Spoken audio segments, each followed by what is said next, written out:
Is New Testament Christianity blind faith?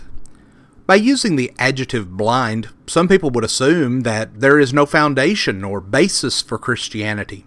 They would think that for a person to be a Christian, they would have to be naive or superstitious. But I purpose that not being a Christian is actually the blind stance, for one must ignore or brush away all the evidence that's been preserved and laid before us. But what evidence is there for Jesus and the religion that he established? Well, first we see his historicity.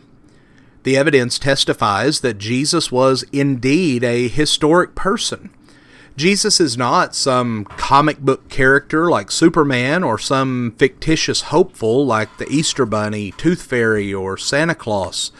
He was born into this world at a very specific time during the reign of Caesar Augustus, Luke 2 and verse 1, and also at a very specific place, Bethlehem of Judea, Luke 2 and verse 4. Eyewitnesses surrounded Jesus, and some left records of his life.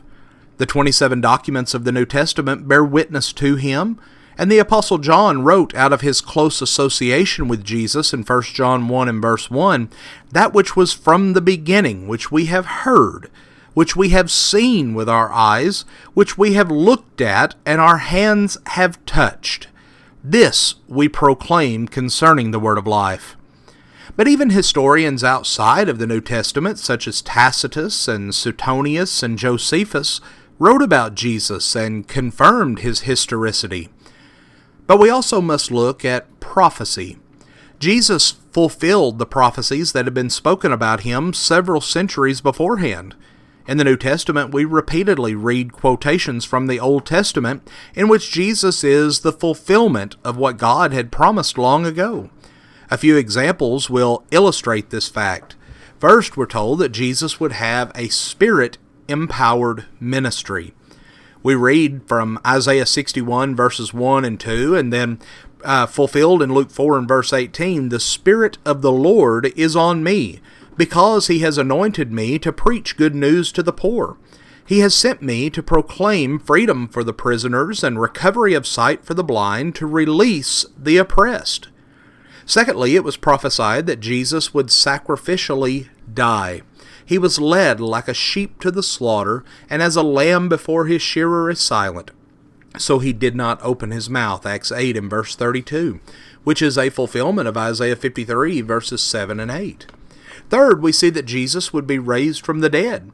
"You will not abandon me to the grave, nor will you let your Holy One see decay," Acts 2 and verse 27, which is prophesied in Psalm 16 verses 9 and 10. These things were fulfilled in the days of the Roman Empire, just as it had been spoken in Daniel 2 and verse 44. The God of heaven will set up a kingdom that will never be destroyed.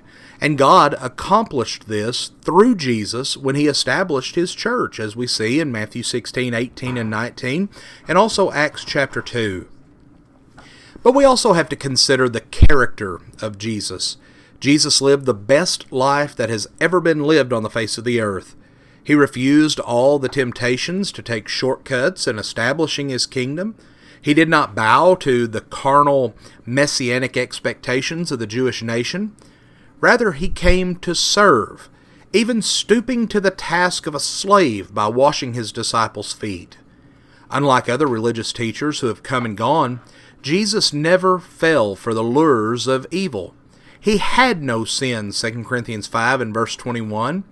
Through suffering and obedience, he was made perfect, Hebrews 5 and verse 9. Jesus was holy, blameless, pure, was set apart from sinners, Hebrews 7 and verse 26. He went the distance, having been tempted in every way, just as we are, yet was without sin. So friends, as we've begun to see today, and as we will conclude tomorrow, we see that the faith of those who follow Jesus Christ and the things contained within the new covenant known as the New Testament are not following after a blind faith, for we have evidence to support the things that we believe. Friends, we thank you for joining us for our program today, and have a blessed day.